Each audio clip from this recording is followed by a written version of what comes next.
If you want to learn about the history of this country, you could spend a lot of time and money buying and reading books on the subject, or you could save your money and go talk to someone who has lived that history. 100 years of history through the eyes of one man. Dr. Robert W. Myers. This is his birth announcement, August 21st, 1923. Oh my goodness, I guess I'll have to tell you that story. Sure, tell me. Back then, you know, they didn't have all the facilities for premature children. He was born in Illinois and, in his words, delivered by a country doctor. I was so premature, he didn't even think twice. He just threw me in a wastebasket, knew that I couldn't survive.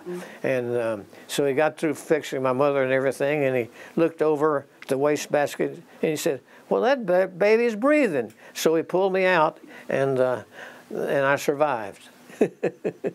You're a miracle that you made it through that. Isn't that the truth? Goodness. And this is my mother down here, and she was a Tyler and distantly related to President Tyler. When Bob Myers was in the 3rd grade, his father moved the family to Chattanooga to start a new business. You know what it was? A dollar store. New concept. They opened on Market Street just as the Depression hit and lost everything. It's hard for us to realize how devastating that was.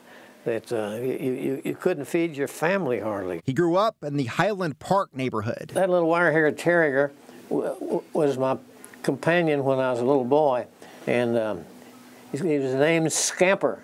In Chattanooga, you always grew up or were part of north of the river or south of the river. Seems to be 2 divisions there, always. Bob Myers joined the Navy out of high school, but instead of sending him to the war, they sent him to medical school. The Navy needed doctors so badly that they sort of took me under the wing. So during World War II, he studied medicine. When the Korean War started, they activated him. I was attached to the 2nd Marine Division as a doctor. First at Camp Lejeune, then the Caribbean. We spent most of our time on Vieques, on the island of Vieques. After his military service, he came to Chattanooga and worked for decades as a doctor. Chattanooga is just a great place to be and to practice.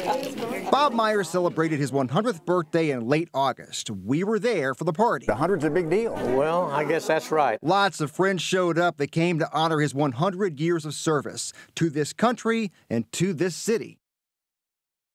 Now, Bob Myers and his partner started the Chattanooga Internal Medicine Group, which is still in operation at CHI Memorial Hospital. Dr. Myers also helped start the Volunteers in Medicine Clinic. That's a free clinic for people who do not have insurance, and that is also still in operation today. You can find our past stories on Dr. Robert Myers in the Price of Freedom section of our website.